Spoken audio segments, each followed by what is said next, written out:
between Pounce and Spirit Breaker Charge, you've got a couple ways to get that off. But I like something like a Puck out of Vega more, actually, than even on Navi. It rounds out their draft nicely, because they're not as cooldown reliant. You've got Glimpse to pull people back. Static Storm works super well with Coil, like, maybe even better than with Kinetic Field, because if they're stunned under a Static Storm, it's even better than being Kinetic Fielded. So 10 seconds we'll have to see what they want to go here. Lena's still an option that's in the pool, that's been picked a lot, with mixed success. I'm assuming you were sleeping already. You didn't see the Lena with the MKB yesterday, did you? Lena went like a pure right-click build and destroyed her axe in like 3 seconds. It was filthy. Chinese Dota? I believe so. I think it was LG. I think it was Vici against LGD, maybe.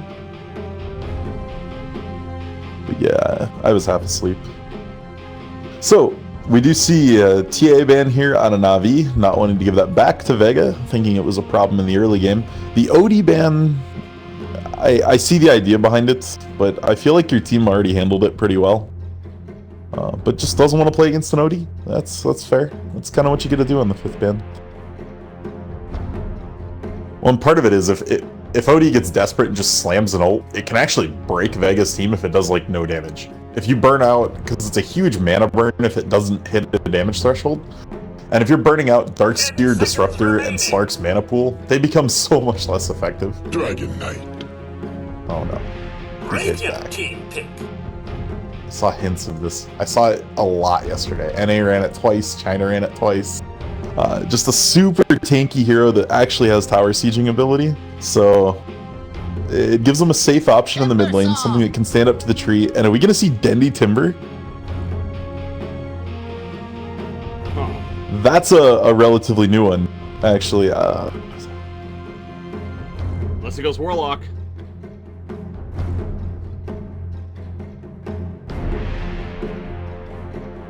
That was an interesting finish. Dragon Knight into Timber.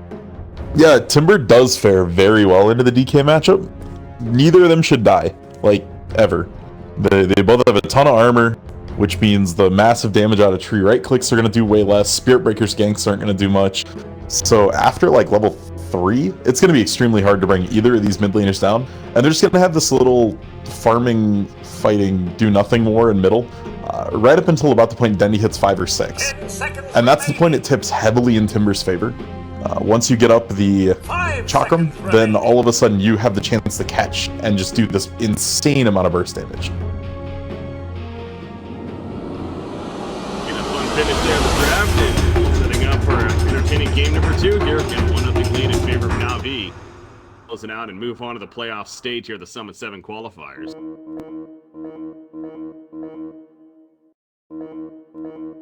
Towers. Yeah, and just to reiterate, guys, this is the exciting series. Whoever wins this goes to playoffs. Navi with the 1-0 lead after getting 2-0'd by Vega in the first round of this tournament. So, kind of a fighting back up through the losers bracket style here. I mean, that happens even in a Swiss format.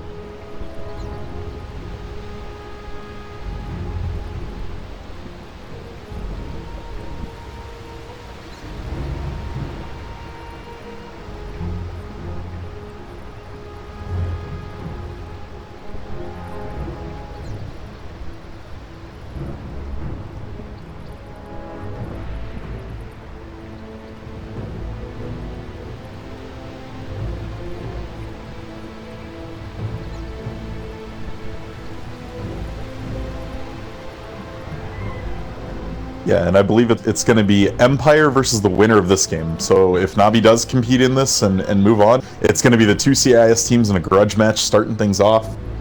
And then Alliance versus their winner is going to be the follow-up series.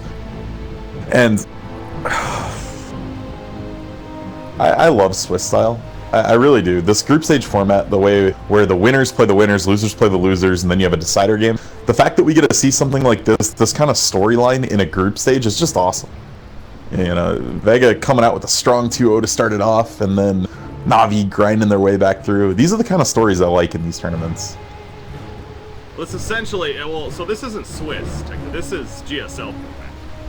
It's Swiss? no, it's four-man Swiss. If it was GSL, you just play everyone in your group, and then they'd seed you out of it.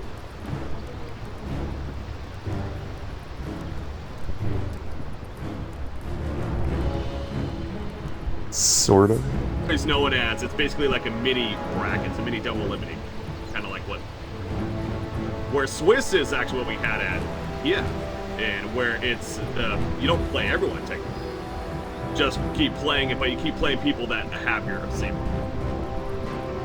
So I guess, yeah, in a sense, it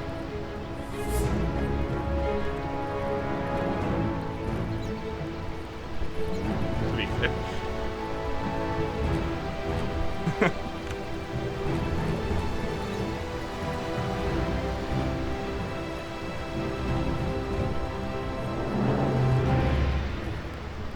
Yeah. Yep.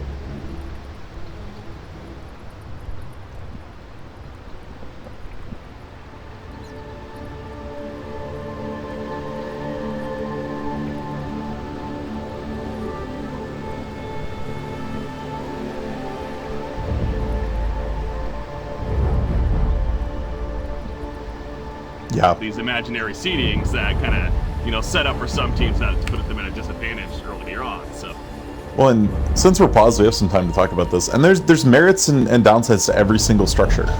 In a perfect world, Swiss with a full 16-team roster is probably the most fair way to do it, but it gets to lead to some weird matchups, and some people don't like that. But CSGO's GSL seeding system, I think, is really solid, where they take their Legends teams, basically anyone that plays high enough in the last major, and those guys go into a pool where they're randomly drawn, and then they do tiered qualifiers. So basically the people that qualified in the first set of tiers are in one pool, and they draw out of those. And then the last chance tier are in their own pool, and they draw out of those, and those build your groups. And I think that's a better way to do it.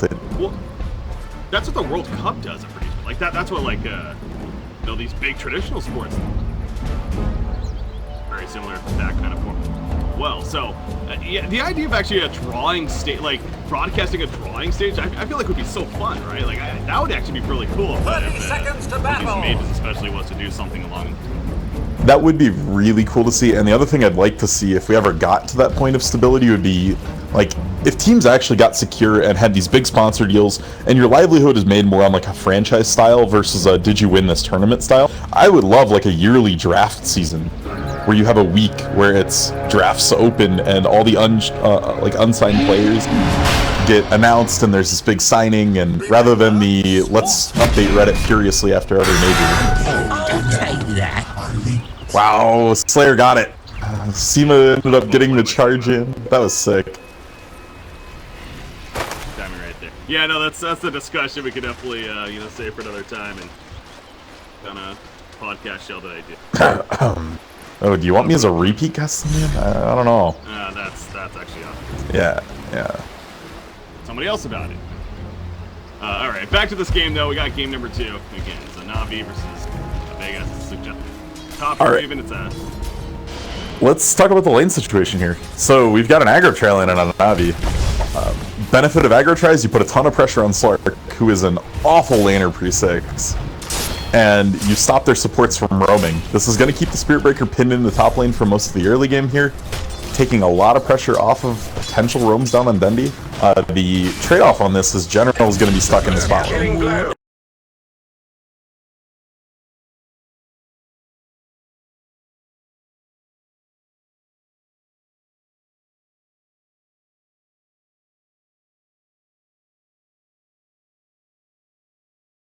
Now, Slark didn't realize there was an Invis tree standing on top of him. Slark skilled up too early and took S and Shift instead of Pounce at level 1 against the tri-lane. Slark fell over and died because he had no movement skill. Pretty much the entire extent of that engagement there. So, yeah, you're right. Going S and Shift, I mean, obviously if he just happened to tree farm lane, if this was going to be the Nyx assassin that we probably expected, then that makes sense. But yeah, not sitting on that skill point, that's one of those small things that you can suggest. That's tough to predict there. Yeah, and it bites him bad here because now the Slark's got to get to 2 still, which he's going to do on this creep wave. But then he's probably going to take Pounce. And if you take Pounce, then you can't purge off the stun, you can't purge off Shadow Word. So he's going to be vulnerable here for another minute or two. say the least, for Vega Squadron, but that's for Navi and their decision to go aggressive. Probably definitely there. So middle lane again. You talked about that. We've got Timbersaw versus DK. Not nothing going to say that, but Timbersaw perhaps has the advantage here. It is a really interesting matchup at the Fury level. It is one of the most boring matchups in practice. Dendy's probably not even going to get Timber Chains until like level 7, level 8. So we're going to watch them just farm, and Dendy's going to queue every now and then, G's going to queue every now and then, and that's about it. So keep the camera at the top lane. Like, yeah, because bot lane shouldn't do anything either. Nyx is going to get a point or two in mana burn, just mana burn the Darkseer over and over. Those two lanes should be entirely stagnant until like level 6. Let's give it to Wimps. Keep dash chance away from True Protector for these guys. Yeah. Down. And I like this item build here from Snako. He got a bunch of gold early on, and instead of getting boots, which would have let him run at stuff harder, he goes up Poor Man's. His armor is so bad that Poor Man's lets you take some hits without just losing all your HP on tree.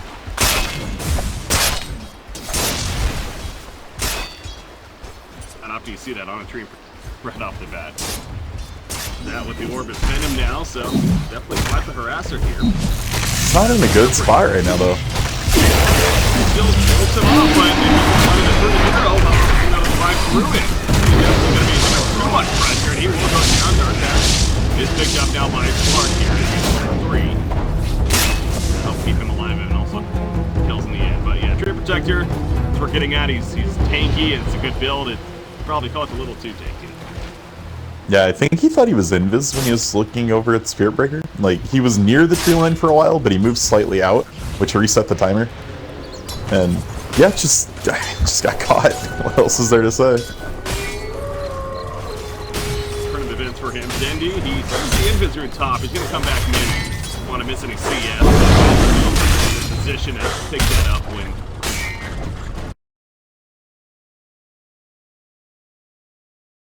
insanely well. Like, Darkseer should be 10 CS ahead by now. Is actually like 5 down. And it's strictly because of how well General's managing his mana pool, making sure he finds Darkseer and not letting Darkseer run up with Ion Shells. So it's going to be a nice little gold lead for Nyx that Navi probably wasn't expecting. Well, Pycat, also now he's definitely hitting plus here and showing off 23 and 5. Clark though, he's stepping up. He's 21 and 2. He did get a little bit of the jungle there, but solid. But yeah, see the rotations coming out. You guys Spirit Breaker all the way to the bottom lane now. Speaking of that Nyx success, he keeps that in check. And top lane, Disruptor's going to pour back in, but now it's going to say versus 2. Going for Snako. He's actually going to have to TP out with his tower damage, but he gets out. And no, it is not good. Right there. So now Bycat actually on the run. Dark Pack going out right there. He needs that magic stick. It's not enough, though. He goes down. Warlock at least will escape, but well, that worked out beautifully for Vega. Yeah, minor positioning mistakes from Snako are really costly in this lane. Just, you can't play up under tower. That's just way too risky. He got pounced in tower range. Afterlife, though, in a bit of trouble. No boots yet. Oh, okay. Not gonna be brave. All right. Wants to chase after him though. He does have an impel. Yeah, Navi's calling this lane lost. I mean, they're just going back to a defensive try. It's not about killing the Darkseer. It's about just getting Pycat farm again. They're calling the try lane done. They ended up getting General level 5, almost level 6. So pretty good time to call this lost if you're going to. He can go ahead and roam around with Vendetta very shortly, and that's going to be a potential kill on anybody except G. It's going to take like 4 heroes to kill G in the mid lane. Activated. He's going to farm and harass with. I'll take that. Nyx assassin being low, but Timbersaw will active armor, so she's scared. Far worst case. Yeah, he did opt for 1 point in Timber Chain, which is not super common on mid Timbers, but wanted the mobility and the little bit of extra burst when he hit 6. So we'll give him a little more flexibility there at the cost of some Q damage.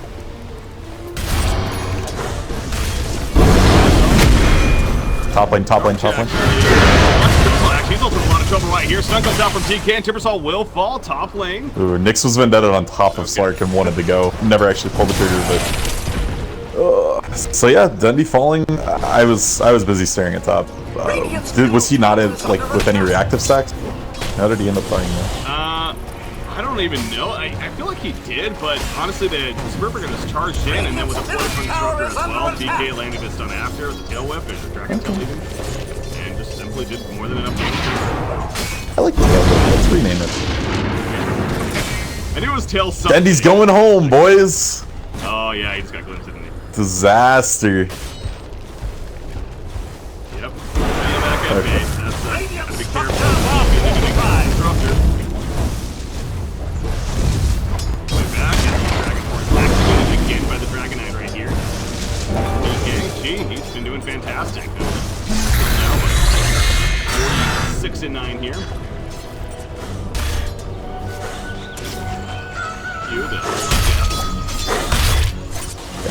Yeah, the real you does have a Midas in his quickfire right now, and if he does end up committing to that, that kind of tells you that Vega is perfectly content running this game as long as they can. They're in no hurry to go early. They don't feel like they need the Shadow Blade on Slark for the early pressure.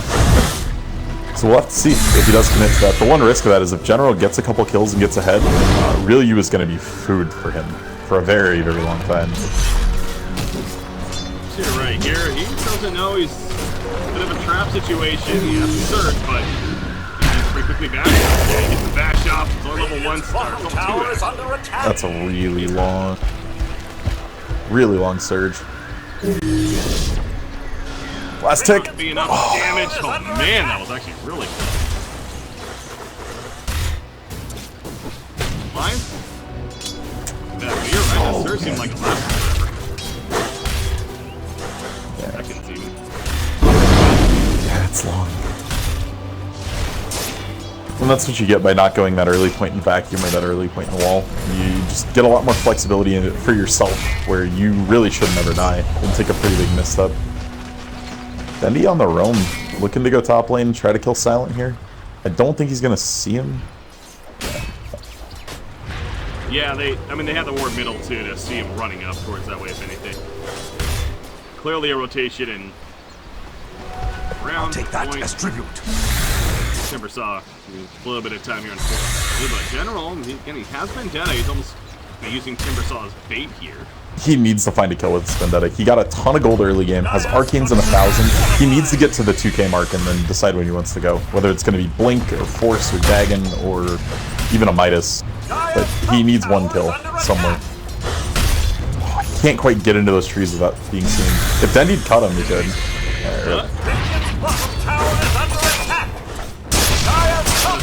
You cut them, but at the same time, if you're Spirit Breaker, it's like, what? Well, you could just throw a Chakram, like, top right and say, did you juke up here? And, you know, oops, I missed. The smoke, though, from Silent might get popped from General here. He saw it, he just didn't quite get in range to pop it. So it was called out. We'll see if Navi be careful. English is hard, man. Lane. Needs to be careful. Unfortunately, not careful. Storm not really doing the most, though, because Kinetic Field was late from Silence. He glimpsed him back in, but Hush is desperate move. Yeah. Make up a little bit, at least. Nice find by General. Exactly what he needs. Because, I mean, the Midas looks like it's going to come online around 12 to 13 minutes now. Which, if he didn't find that kill, you're looking at 16, 17. And that's really bad. Dark's here. Continues to work with the jungle here. Radiant sign. This should maybe set up a flank of sorts in the middle lane, but I'm more concerned about farm right now. Found by Treant Protector, though. Treant is level 6, did not get his overgrowth just yet. Yeah, very, very interesting to totally skip overgrowth. Huh. Got Juggernaut now moving to the middle lane, though, so Navi wants to expect he wants Navi slash. He's not going to get it, though, I don't think. Oh, he got it! Fish at the last second. Let me know what's up as well.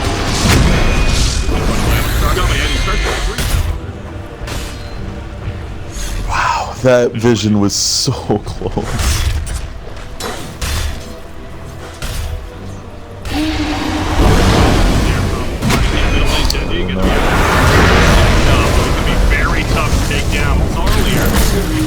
Good choice. This time he timber chains the window forward. And you know, Sam Pierce picking nearby, but again, 3 kills out of all. Comes back in, the connect kills down across top. This time all landed. Like it, we can do about that. Spear breaker looking at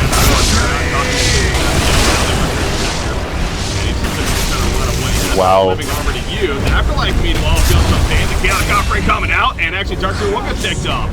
So they lose 3. No, Drew staying alive. Now he's assisting for 4 kills. And the middle on the wall, but it's a nice damage. They take out Disruptor as well. Sherman going back in. From to save DK, if anything. And looking man to doing that. DK going in himself, though. That's a very greedy move, because now if he dies too. That's all for now from the Spear Breaker. Gee, he is in trouble. Vendetta going in from General. Do they have the damage, though? 3 seconds. 21 armor. Yeah, you're right. He is a little too tank. So they're going to back it off, but still a successful fight for Navi. Yeah, the DK is just borderline unkillable. If he turns Armlet on, he goes to almost 2,000 health and like 27 armor or something stupid. Their damage just is not there to kill him yet, and it's going to be a long time before that is. It's kind of the same situation as we saw with Dendi. It took 4 to kill Dendi, and it's going to take 4 to kill G.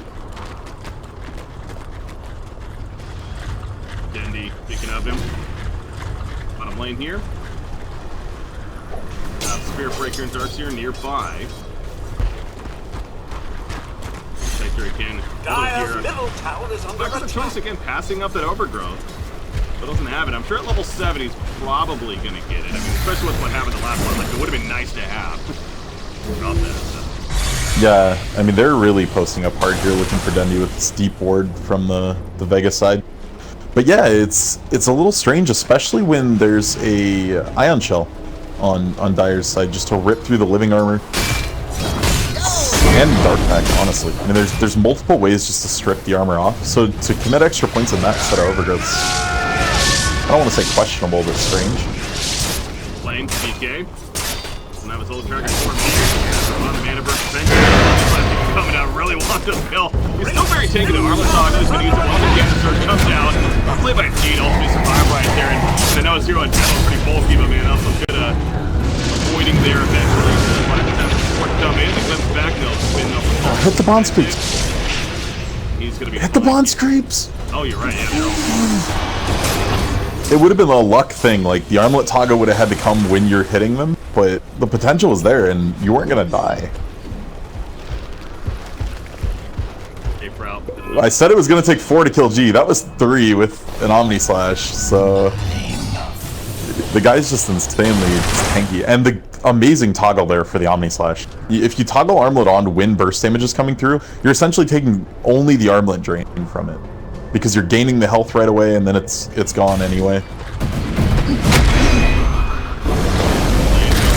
Kill out of this, but say hello and Monkey to pick up more farm again. That Armlet first side to pick up.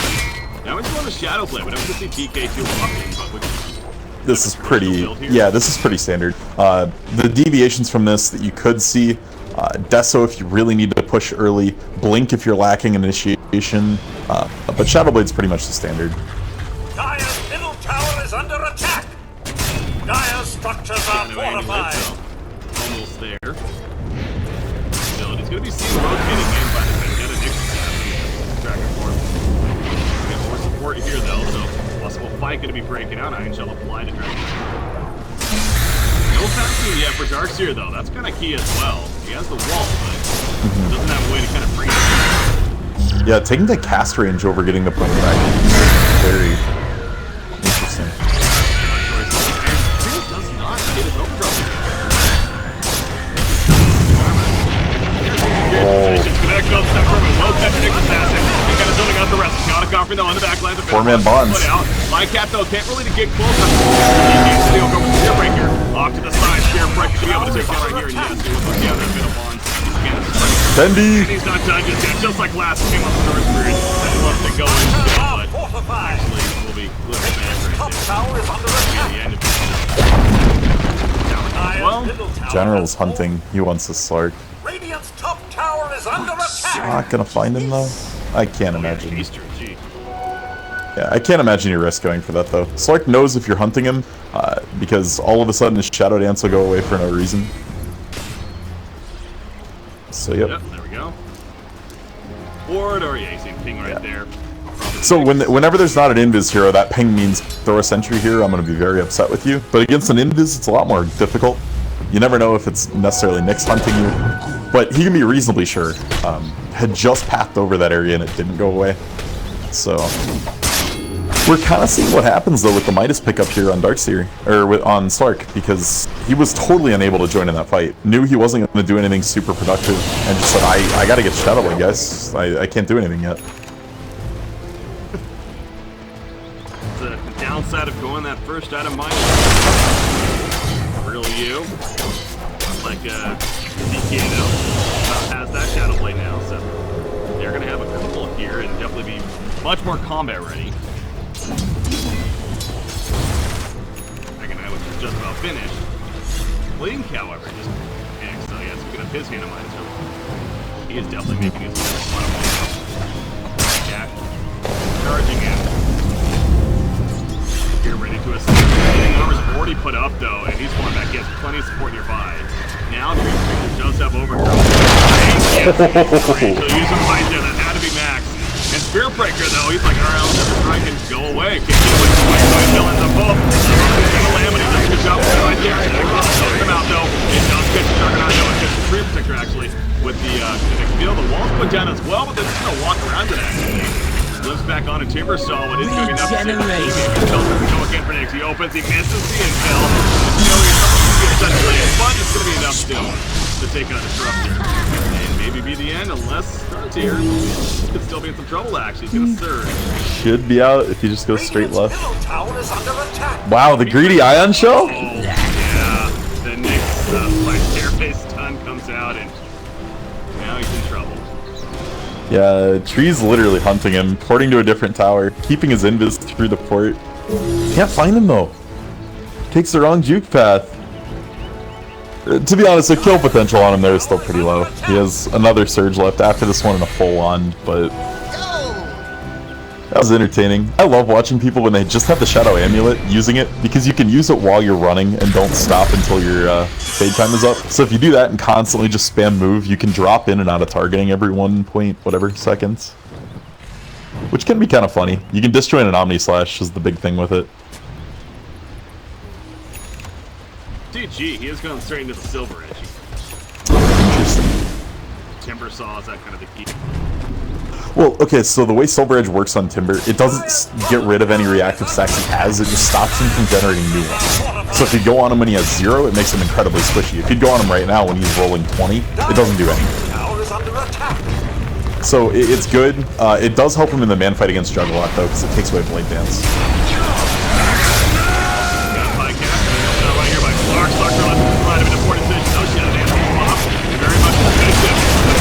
Right here, Dark Storm. He gets out of the overgrowth. There were none. Dark Tag. In the end, so that doesn't matter. That's teamwork in action. Well, Block being gets killed, and I'll see him up other target, but did actually.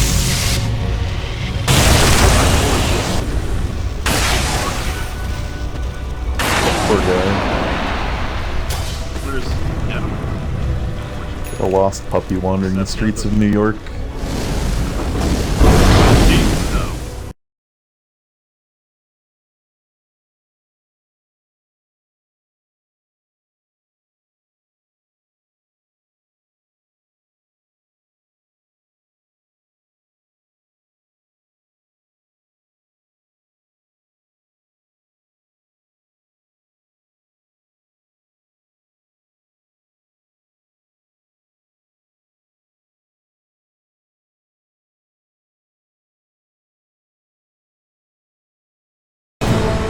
Casual Ion Shell on a creep ended up bringing Nyx down in the end.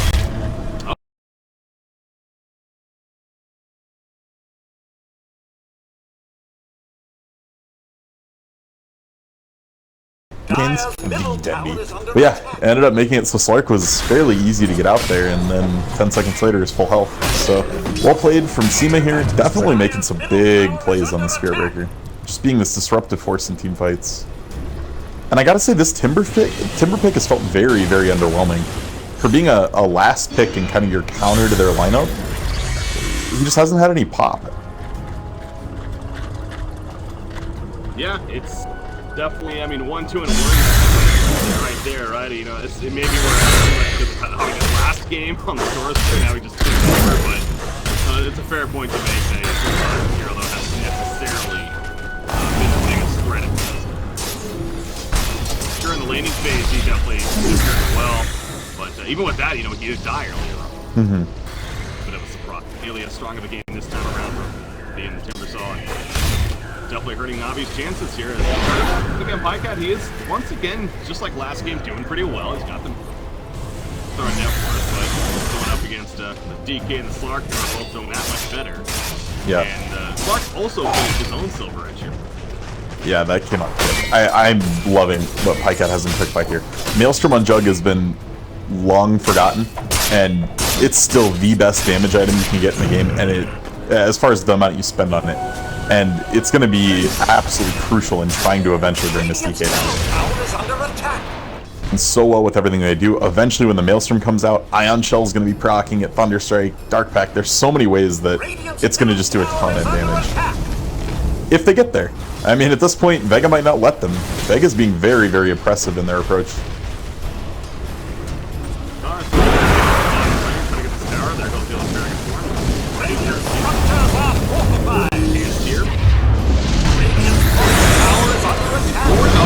Oh, does he get it? Look at Dendy!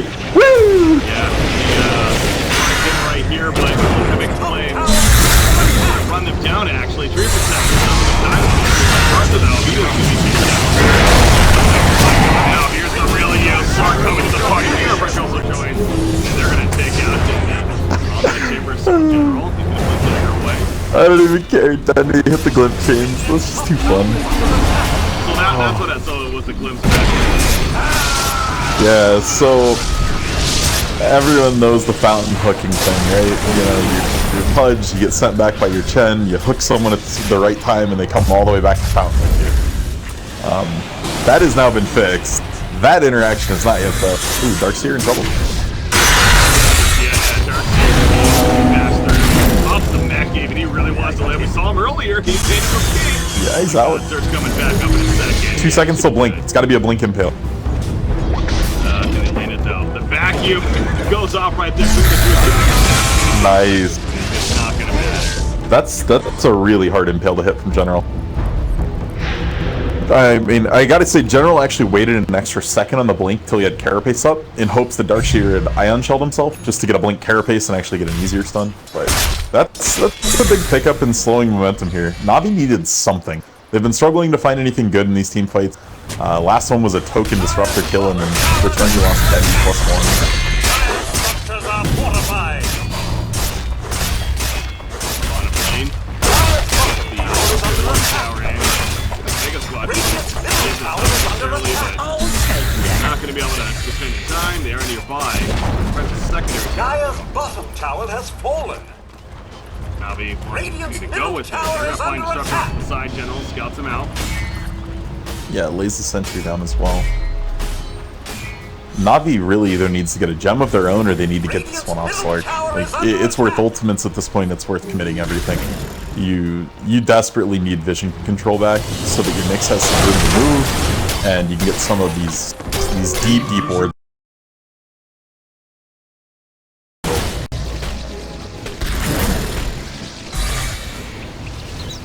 Putting out the middle lane even. Going in there, so bottom side of the map is being pretty heavily by Vega squad. Look at Navi's vision. Really past the river. The push continues to be very solid by Vega squad as well. They march to the top lane. You got DK bottom, both with a silver edge, so great mobility. Yeah. Taking advantage. And if you're Navi now, the question is, how do you find an opening? How do you find something? And it's all of their catch really is in ultimates. It's in Overgrowth and Chaotic Offering, and to commit those on 1 or 2 heroes is really hard. So I mean, finding Silent here would be huge, but it might just get turned around on them. General's being charged, Static Storm. Pop that spike carapace and actually four-staffed out. MVP 4-step. He just picked it up too. Like he has no gold. That was the most recent pickup from him. He's been working towards it for a while, and That's a huge payoff.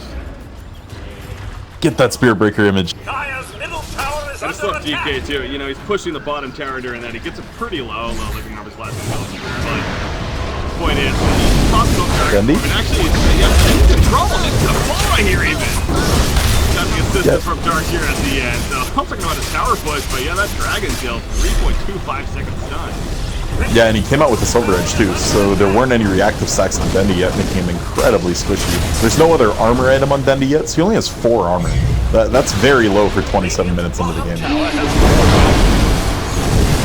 the fact that he wasn't intimidated by the TPs coming in, he still kind of stood there, and then eventually he's like, alright, I'll Silver Edge away, and reset, and obviously we saw the end result right there. So, very good play across the board by G. Dragonite, and you know, this pick is definitely proving to be a very good one this game. Yeah.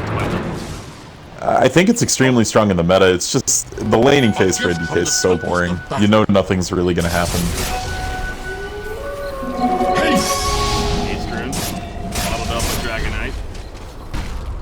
Still a chance he wouldn't have his ulti. Navi needs to find something that doesn't require Pycat to be there. That's really hard to ask of them right now, but he needs time. He needs to get to this moment.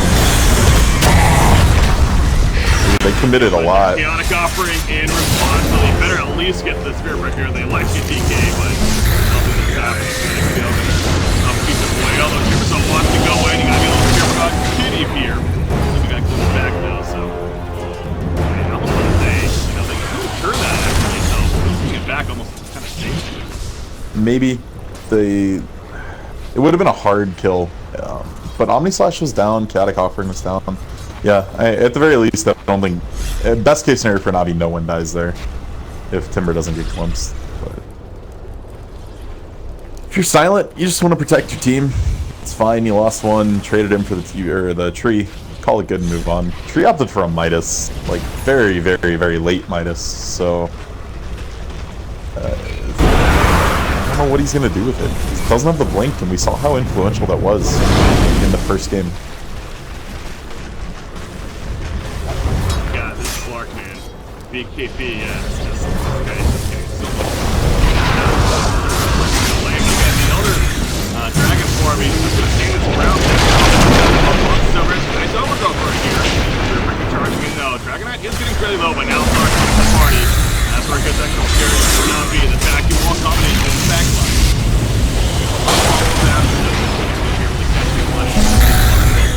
Mana burn on him, so he is fairly out of mana now. The rest are going to run. So a good response from Navi right there. But no kills coming out of it. Nobody died. I feel like that's going to be the story of many of the skirmishes from here on out. There's just a lot of defensive kills on both teams, and yeah, it's going to be hard to find the damage for many things unless like Warlock gets caught out. Endurance. How about DK as far as scaling? DKB next, but is this a kill that you're going to be worried about on Navi's side as far as, you know, taking off later in the game? I mean, probably slightly more than Timber saw. Like, you always got to compare it to the matchup they're in. And while his damage doesn't seem as strong in the later game, he ends up just being borderline unkillable, so he'll just BKB right-click your towers and they'll fall down.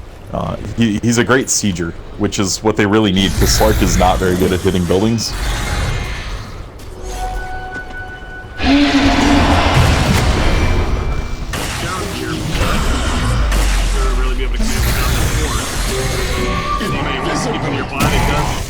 Are coming. Slark is back. See the first one here. Saneko. Try to run. Overgrowth is thinking about it. He's like, can I use it? Be a waste of yeah, and Slark with a brand new BKB too. He's in good shape to fight. Good job holding the Overgrowth there, but this is looking a little rough for Navi. Pycat is still farming up well. Full Mjolnir done. That's a lot of damage if he can stick to somebody. Hackenight just running in. I mean, you've seen initially when it says here, but get the man kind of fills up a little again. He just feels so cool. Whoa. That's that ulti for me after DKB himself. Brass and keep it going. Not. The other Structures are fortified. There they go.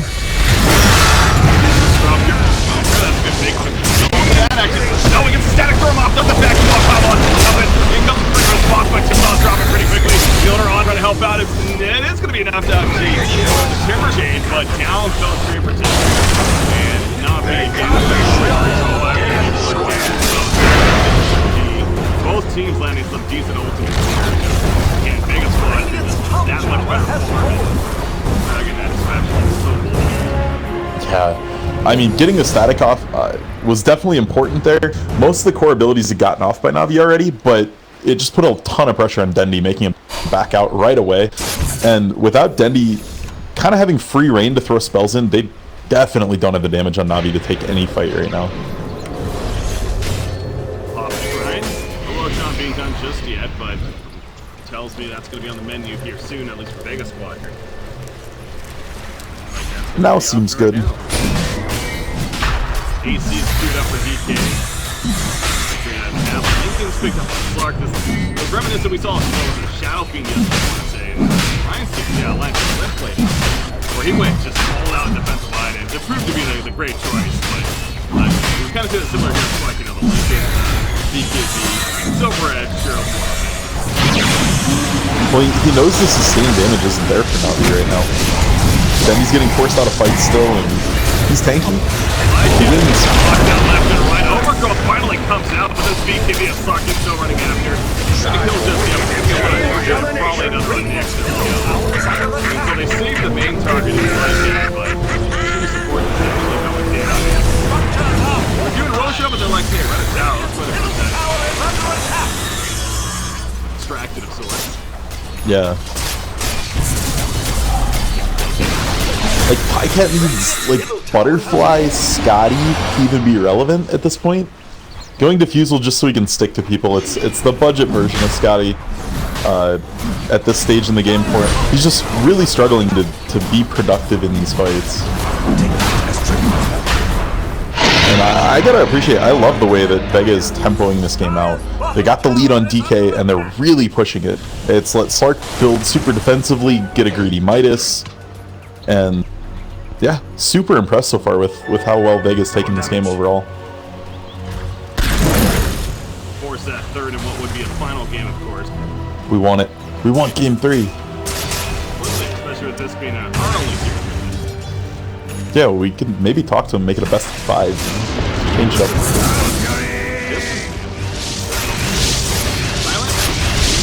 Spun on and will survive. Nope, General. Keep it 5% being charged coming in. Gotta be careful about staying too far here for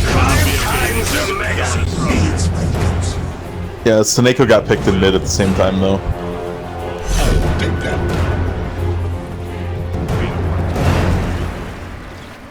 Radiant's middle tower is under attack. He's gonna spin out his Pycat. So Pycat will survive. Can Nyx get away now? He just used his blink. He's gonna be good. Absolutely. Damage there. Fine there. Biggest Squadron once again, and they keep this lead going. Favor 20,000 net worth. Yeah, should be a basher up on him very shortly. May end up holding on to buyback till the Aegis is gone. Just not really a reason to spend it, but... Also like how the real you decided to put the Hannah Midas into his Victoria rather than the BKB, but I figures he's not going to use the BKB until after the Aegis anyways. Yeah, I've noticed him kind of going back and forth on that. The Midas was in the backpack for a while, but... yeah, he feels comfortable. A gift from the tempest of battle. That attack speed passive, and so you know if it's in your backpack, obviously the timer, the cooldown is much longer. So keep the efficiency of the Midas up. I kind of wish Dendi went a more aggressive build. It went hyper defensive, Bloodstone, Hood, duels into plate mail, and I feel like something like Bloodstone Blink Ags maybe would have given them the damage they needed. Because right now it doesn't matter how much damage you tank on Navi's side, you've got to do enough, or you're never getting through this lineup. Radiant's middle tower has fallen. They're not even here, especially with the Aegis on his. By the way, DK's level 25 talents are one of the funnier ones. He can either double his armor and regen on Dragon Blood, so 24 HP a second, 24 armor, or he can just fly like a race car.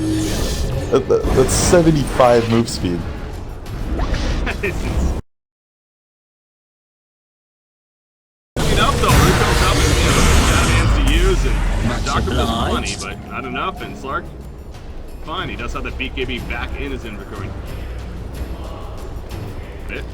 So Navi right now is just hoping to get to the Nyx eggs, and then you just burrow strike Nyx now that you're pretty much down to defending your base. You have one tier 2 left, it's going to fall here eventually. And then you just burrow strike Nyx behind your own tower and mana burn out like crazy. If you can keep the Dire Squad out of mana, it ends up being basically just DK clicking buildings. So it eliminates a lot of the threat. So that's what they're trying to get to, is just the siege potential, where they can just stall endlessly.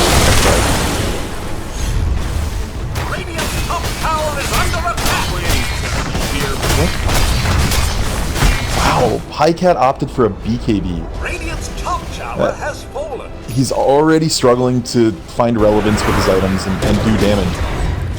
Ended up going more defensive. Yeah, but as a team here on this Radiant side, does feel lacking overall. Ideally, it kind of will help because, again, the mobility that he'll have can't be up. Gold for me. Actual answer truly needed here. He has that defusal not queued up. Also, follow.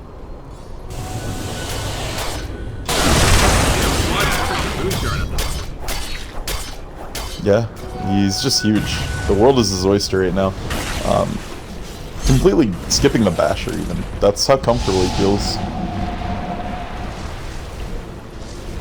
All the talents DK again when we don't see in general. 10 straight 40 damage at 35, so 23, almost 24 here, so keep an eye when it gets 25. So it is 25 and he chose to go for 12. Timbers kind of matters. 6% Whirling Death attribute reduction is really huge in this game. It brings the Whirling Death up to 21% primary attribute loss, and for these big bulky strength heroes like the DK and Spirit Breaker can really matter.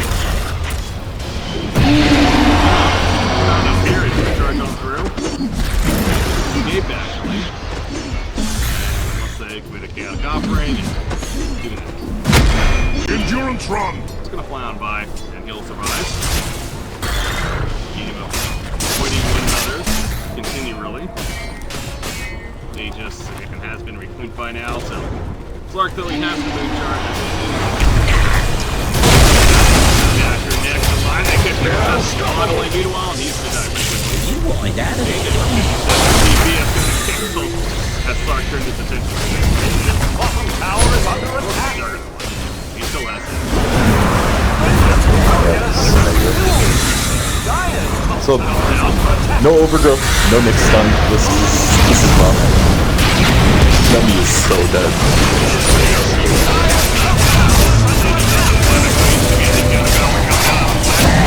Around, Mike after do the damage needed with a PKP up again. It doesn't matter. Still the lockdown comes through from Team of the Slayer, and down goes Juggernaut. Flyback. Yeah, he finally will now is realizing, yeah, I can't get a shoot. Tower is under attack. Going down though, but this is Radiant's left middle on it. tower has fallen. 6 to 2 and 3 middle and fall back from that. They got the buybacks they were looking for. Going right back into the Juggernaut and away.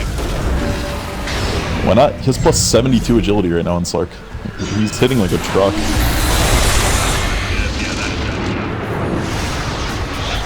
Our general's dead. That's good. Now, the vacuum coming out, pulling back in terrible screen is going to feel that worse end of that as he goes down, but I feel like that's the game too.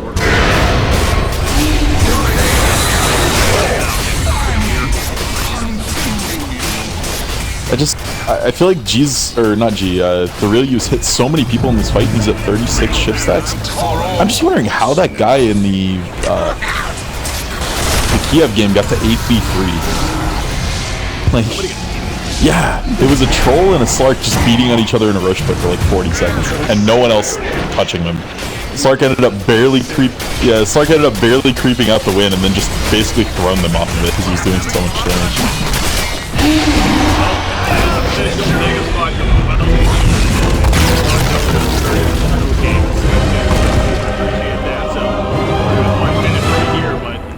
I'm with you as far as like you kind of compare the games. as far as a more impressive victory, I think Vega Squadron had the more impressive victory. Yeah. Yeah, I mean, they outdrafted. This draft was a crushing outdraft. And we really got to see it. And honestly, Warlock's 0-2 in